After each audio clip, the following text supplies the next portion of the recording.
Selamat sore para siswa sekalian. Hari ini adalah pertemuan kita yang ketiga. Dan pada pertemuan ketiga ini kita memasuki pada bab 2, yakni tentang keluhuran manusia sebagai citra Allah. Baik, kita langsung saja. Yang pertama kita lihat pokok bahasan tentang semua manusia itu secitra. Ya, semua manusia secitra.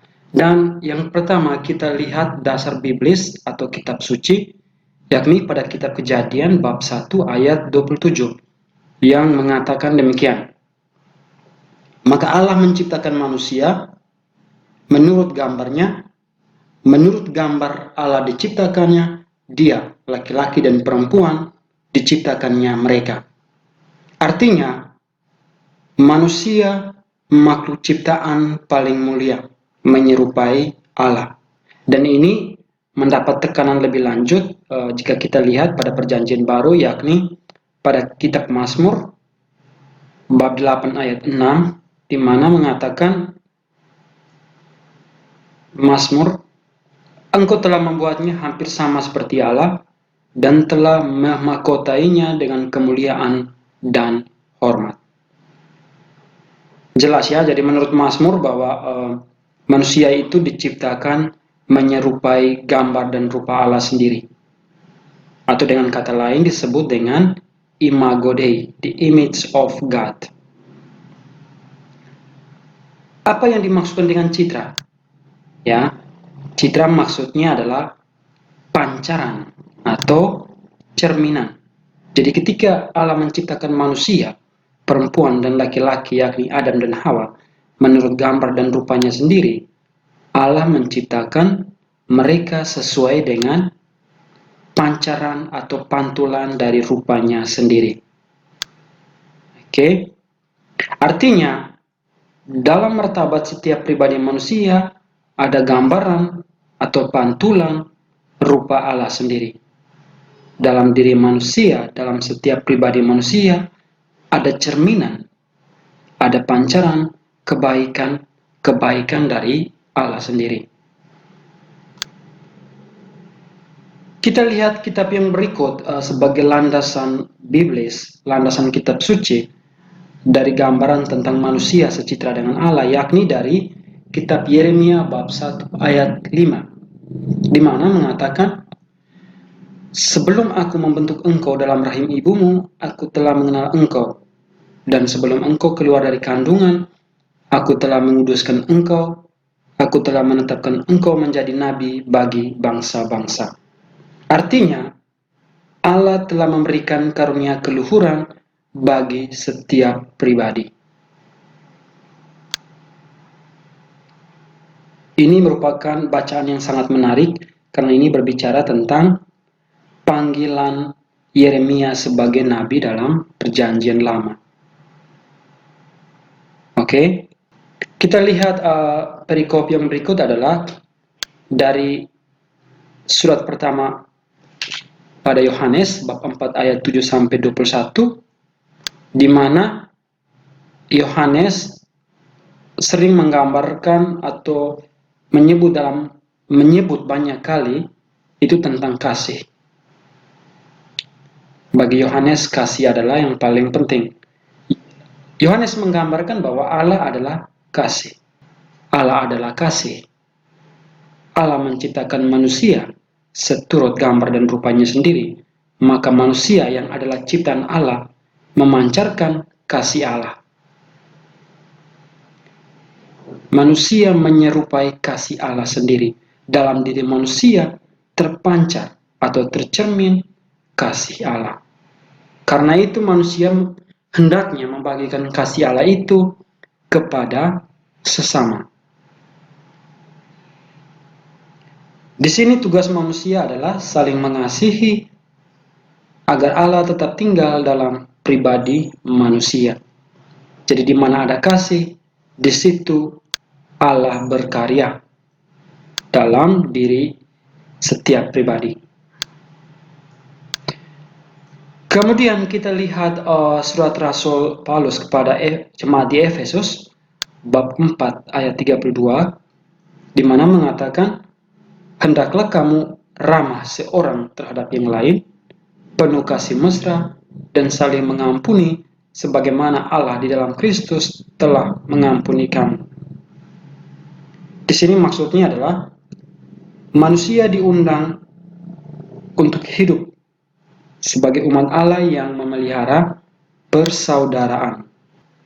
Selain dari landasan kitab suci yang sudah kita lihat, kita juga perlu melihat pendapat dari salah satu penulis, yakni John Henry Newman.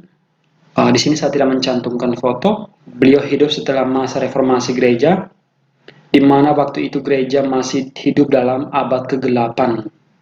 Ya, cara berpikir gereja masih sangat tertutup. Itu kita akan lihat pada kelas 11. John Henry Newman pada mulanya adalah dia adalah seorang Anglikan. Jadi pada mulanya dia bukan seorang Kristen Katolik, bukan ya.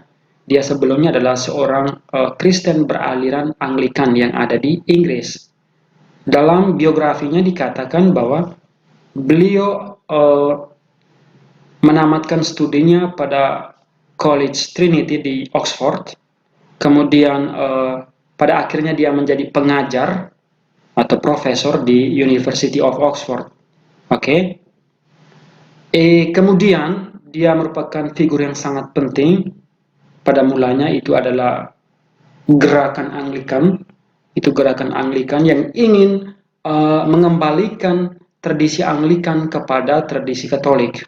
Kemudian gerakan ini mendapat kontroversi atau pertentangan dari jemaat Anglikan yang lain, sehingga membuat John Henry Newman ini berpindah dari Kristen Anglikan menjadi Katolik. Dan kemudian dia menjadi pastor Katolik. Setelah menjadi pastor Katolik, dia kemudian diangkat menjadi kardinal. Ya, dia menulis banyak sekali buku yang bagus. Baik, kita lihat apa yang dikatakan John Henry Newman ini berkaitan dengan Allah yang menciptakan manusia seturut gambar dan rupanya. Menurut John Henry Newman, Allah memandang manusia sebagaimana adanya. Apapun situasi manusia, Allah pencipta memahaminya. Dengan kata lain, bagi John Henry Newman ini, Allah hadir dalam kegembiraan dan penderitaan manusia. Sangat menarik. Kemudian kita lihat, karena berkaitan dengan manusia yang secitra, kita akan melihat bagaimana struktur dasar manusia. Bahwa manusia yang diciptakan oleh Allah ini memiliki unsur-unsur yang sangat penting, roh, jiwa, dan raga, yang memiliki pikiran, perasaan, dan kehendak. Ini adalah 3 elemen yang sangat penting bagi manusia. Roh, jiwa, raga, pikiran, perasaan, dan kehendak. Kita lihat yang pertama dulu, dasar kitab sucinya, Biblis, Kejadian bab 2 ayat 7, yang mengatakan bahwa ketika itulah Tuhan Allah membentuk manusia itu dari debu tanah dan menghembuskan nafas hidup ke dalam hidungnya. Demikianlah manusia itu menjadi makhluk yang hidup. Kata kunci di sini adalah nafas hidup. Artinya, embusan nafas yang memberikan kehidupan kepada manusia. Selain Kejadian bab 2 ayat 7, kita lihat juga surat Rasul Paulus kepada jemaat di Roma, bab 12 ayat 1-2, yakni Rasul Paulus mengatakan bahwa raga atau tubuh manusia itu sebagai persembahan yang hidup kepada Allah. Karena bagi Rasul Paulus, tubuh manusia adalah bait suci, di mana roh Allah tinggal dan bekerja bagi pertumbuhan dan perkembangan pribadi. Jika bait Allah adalah kudus dan suci, demikian pun tubuh harus kudus dan suci. Karena kalian tahu bahwa bagi orang Yahudi, bait Allah itu sangat penting, di mana bait Allah itu dianggap sebagai tempat yang kudus, kadosh, dan suci. Di mana dalam tradisi Yahudi percaya bahwa dalam bait Allah, tubuh sebagai bait suci, bait Allah, roh Allah tinggal dan bekerja bagi pertumbuhan dan perkembangan pribadi.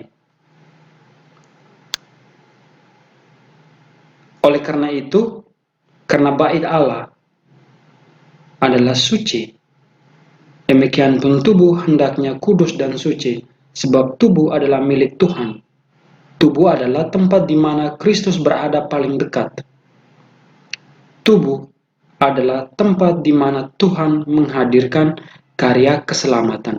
Jadi setiap tubuh manusia itu Allah bekerja dan berkarya untuk menghadirkan karya keselamatan. Pertanyaannya adalah, apakah kita sebagai orang Kristen sudah menjadi instrumen yang meneruskan karya keselamatan Tuhan? Kita lihat figur yang berikut yang penting adalah Yohanes Paulus II. Beliau adalah pemimpin tertinggi umat Katolik yang pernah menjadi paus, sudah meninggal ya. Namanya Paus Yohanes Paulus II. Dia menulis banyak sekali buku-buku, baik buku teologi dan juga buku filsafat, tetapi lebih banyak buku teologi, yakni tentang teologi tubuh, di mana dia mengatakan bahwa tubuh manusia menyingkapkan misteri tersembunyi dari Allah. Ya, tubuh manusia adalah tanda pernyataan diri Allah dan rencananya bagi manusia. Ini sama seperti yang dikatakan Rasul Paulus bahwa tubuh adalah tempat Tuhan menghadirkan karya keselamatan. Jadi dalam diri kita masing-masing itu tersembunyi misteri Allah sendiri. Dalam diri kita itu Allah sedang mengerjakan karya atau rencananya bagi masing-masing umat Kristen. Kita lihat pokok yang berikut yang menjadi unsur penting bagi manusia adalah unsur perasaan, kehendak, dan pemikiran. Tadi kita sudah lihat dalam kisah Kejadian bahwa Allah menghembuskan napas kehidupan. Dengan demikian dalam diri manusia terdapat jiwa dan roh yang memungkinkan adanya perasaan, kehendak, dan pemikiran. Jadi tiga elemen ini, perasaan, kehendak, pemikiran ini yang membedakan manusia dari makhluk hidup yang lainnya, yakni dari binatang. Tiga unsur penting bagi manusia. Selain itu, perasaan, kehendak, dan pemikiran ini menjadi tiga unsur penting yang mencirikan manusia sebagai pribadi yang bermartabat dan luhur.